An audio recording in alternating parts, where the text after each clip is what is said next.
What's good, guys? This is Manny Mikes, your resident R&B god at Craftmaster Productions. We make elite music and have the philosophy that kids use hacks, adults use tools.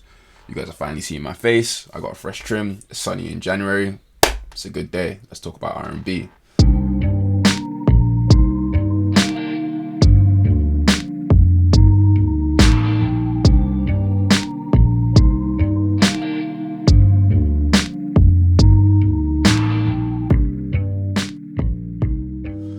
So last year there were really two standout R&B albums. There should have been three. Should have been three because we had her coming with her debut album, but unfortunately, as we know, the label wanted to recoup. They forced her to put these playlist tracks on there, and she did Davies numbers. Hopefully, she rebalances this year, if not next. Probably this year, knowing her and her output and consistency over the past few years. So maybe she'll put out something new this year. However, the two that came out, of the two, one of them was a Summer Walker project, of course. And you know, we've talked a lot about the Summer Walker Over It project and how iconic that was.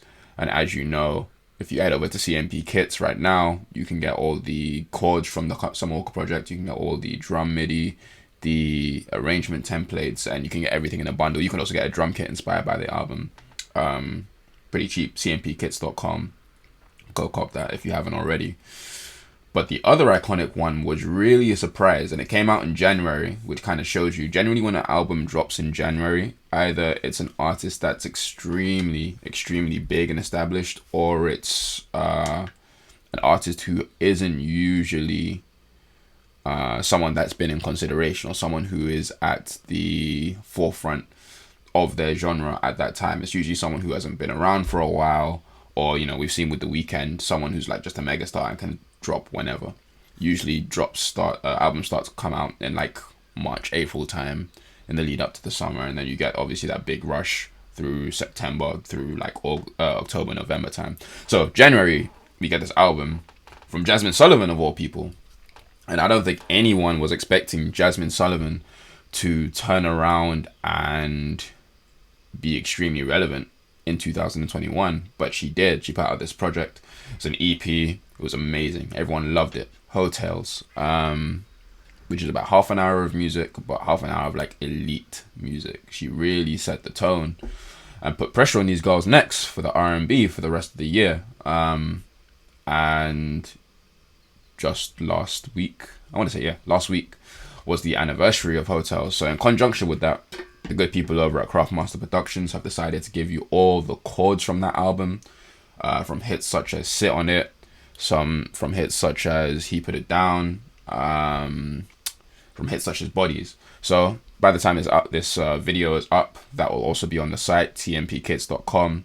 Go and get all the chords. You can use them to do 100 different beats, samples, whatever it is you do.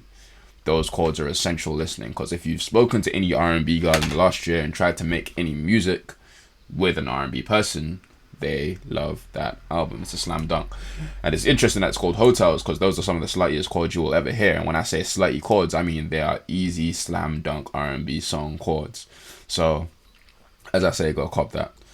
I'm just going to go over some of the principles that I have, or one of the principles that I learned while studying this album, that you can basically employ in your music that will take your ability to the next level. Because for me, honestly, a lot of what I'm doing with these videos, I want to do with these videos, is I feel like every producer goes through this point where, okay, first I'm making trash, then I'm kind of making good stuff, or I'm making something good every 9 or 10 beats or something I want to keep, and then I make that one, and that's like the best beat I've ever made, and I don't want to give it to anyone except like an artist who's already established. And then like you think you have like these snowflake moments, and like you want to protect your beats, and then you get to a point where you are consistently able to make something decent and good, and you don't necessarily know how.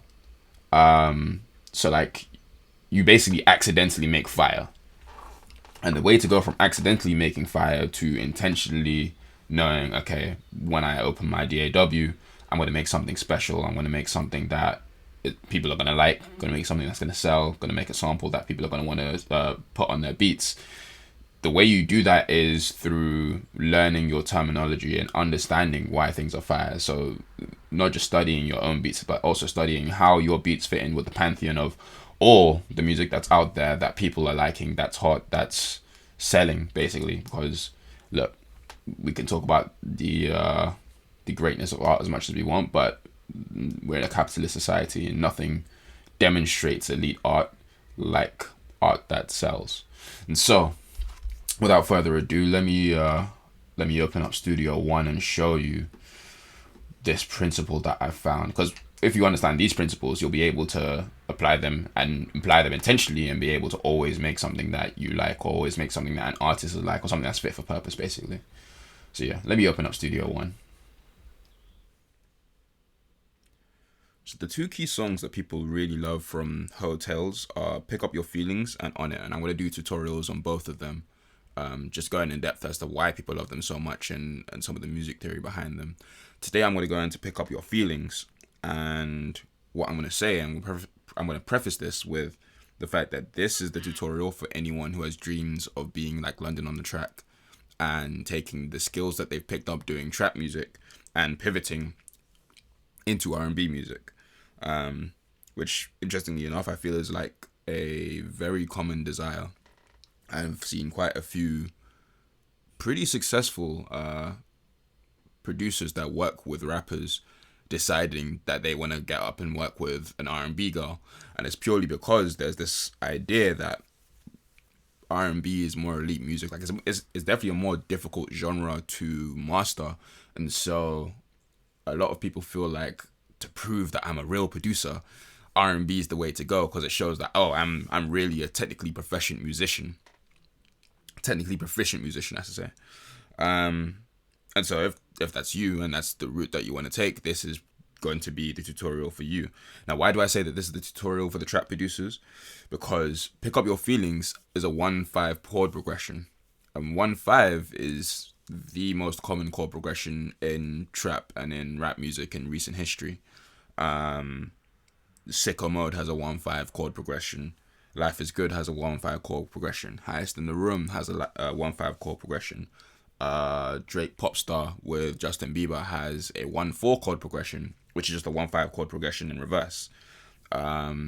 If you have CLB chords for scalar, you'll see that something like half the chords in there are a 1/5 chord progression. And even if chord progression isn't just straight chord 1, chord 5, what you'll find is it always either ends on the 1 or the 5. So it either starts on the 1 and ends on the 5, or starts on the 5 and ends on the 1. And then you might have 2 chords in between that. But ultimately, understanding the 1/5 chord progression is the key to rap music in 2021, 2022. And so if you understand that really well over in trap world, you're going to understand it really well over in R&B world. And this is how you start to pivot and use the skills that you already have. And so yeah, without further ado, let me just play the chords from this song. Now, this song is very bass driven, so I've turned the chords up just so that it's easy for you guys to hear what I'm talking about here.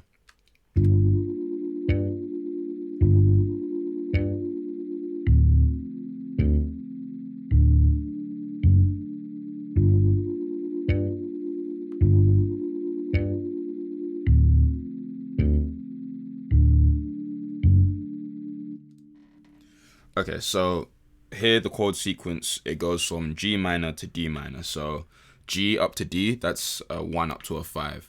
Obviously with a 5 you can go either up or down. It's going to sound good either way, because that's what's called a perfect resolution. Whether you're in a major key, a minor key, or one of the modes, a perfect fifth is 7 semitones. So if you go up 7 semitones or down 7 semitones, it's always going to sound good. And that's exactly what they've done here. However, the thing about 1/5 is, if everyone in the world is using 1/5, the people who are really nice are the ones who figure out how to spice up the 1/5. So I'm going to show you how these R&B geniuses have spiced it up here. So chord 1 is the 1 and chord 2 is the 5, but then they're actually sliding out of the scale. And this is what I was talking about with CLB as well, where the elite producers of today don't stay within one scale at all. CMP's talked about this too, how scale quantize is killing us because we want to stay in one scale. And the pros, the people that we aspire to be like, they're not staying in one scale. So what we have here, we have a G minor chord, and then we have our D minor chord. Both seventh chords, by the way. With R&B, like seventh is always a safe bet. But then for the last chord, instead of staying with D minor, they switched it to a major chord. And the reason for that is when you want to slide out of a scale, there are a few different techniques you can use to slide out of scale. So you can either go up a fifth and another fifth, as in follow the circle of fifths. You can use diminished chords. You can use dominant chords like they did in Travis Scott and Drake's Fair Trade. Or you can do something like switching from a minor to a major. That's exactly what they've done here. And that last chord, if I play it, that's what creates the tension. And with R&B, the tension is really what we're paying for, especially because in trap music, what you have is you have very like quick melodies. The blip, blip, blip, blip, blip, blip, blip, like it's very quick melodies. Whereas in R&B, you really rely more on the chords to set the stage for the R&B artist or the singer to really explore and walk around in and do their own melodies and all their own layers and their own harmonies. And so the chords become a whole lot more important, and you need to find a lot more spice in the chords before you've even gotten to making a melody. Now if I just play this again,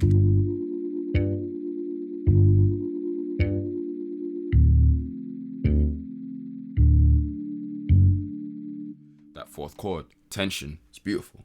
So I decided to make my own based on literally the exact same principles that they've used, where I'm going 1-5 and then I'm using the last chord to add some kind of tension with modal interchange and going out of the key. So I'll play the chord sequence I got, and then I'll walk you guys through how I got here.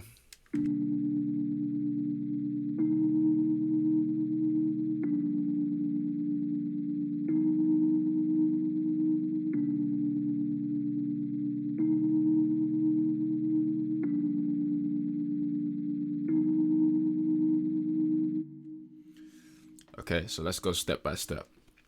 Now, if we take it all the way back to the beginning, it starts with a 1-5.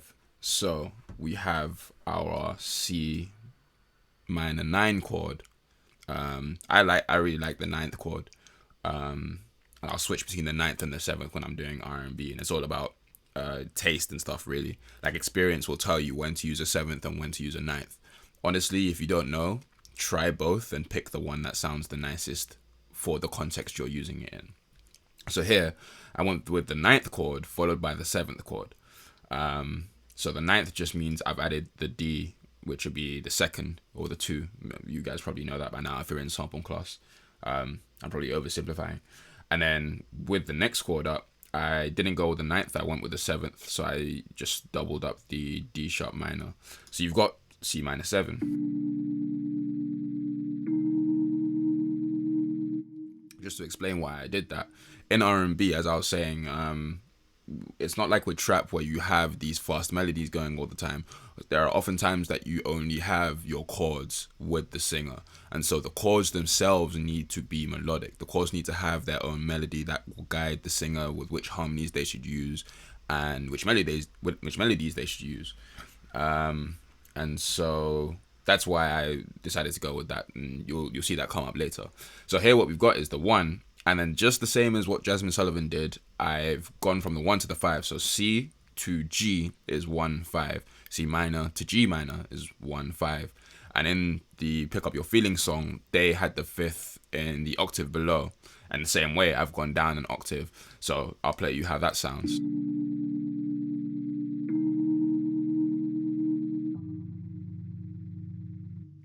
Now, this is where experience as a musician tells you that, okay, what would an actual piano player do? What would a church player do? And what they would do is they would change the inversion so that it sounds closer to the original chord. Church players, they don't want to move their hands all the way up the keyboard and down the keyboard unless they're showing off. But for the most part, they are going to find an inversion that's close to what they're already playing. Now, this looks like almost the same chord because the notes are very close. You have 2 notes that stay consistent the whole way through. The G stays consistent the whole way through. And that's going to sound much better, like if I play it now.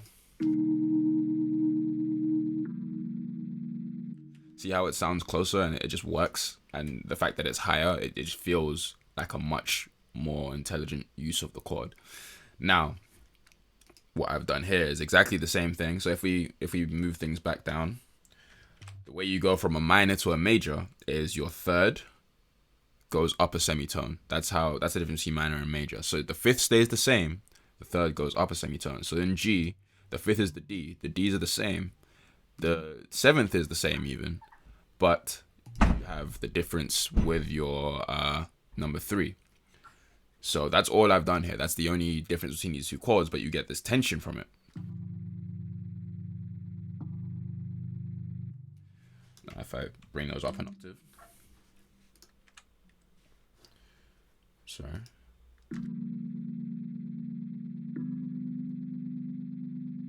You see how just by doing that, you get this tension, this really nice sounding tension. If I play the whole thing through now, this.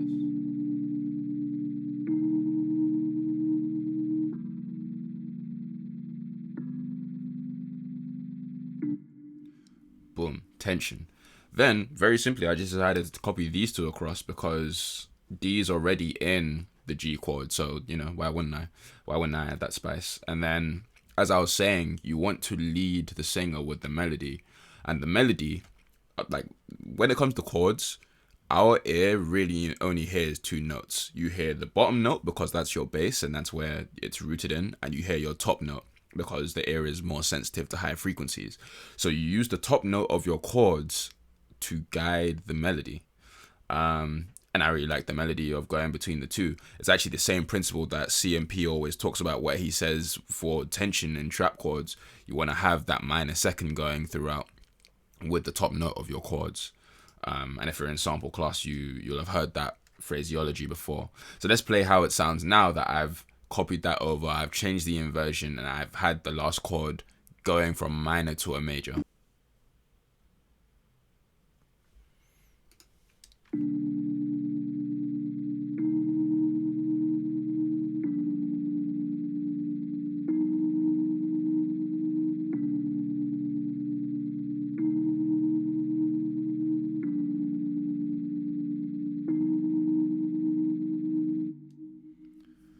So I hope you found this tutorial really helpful. Without further ado, go and get yourself a copy of Heaux Chords, Heaux Chords. It's now available on the site. It's only $20. It is full of principles just like this. If you study that project, you will get a whole lot of game and become an R&B god in no time. This has been Money Mikes with Craftmaster Productions.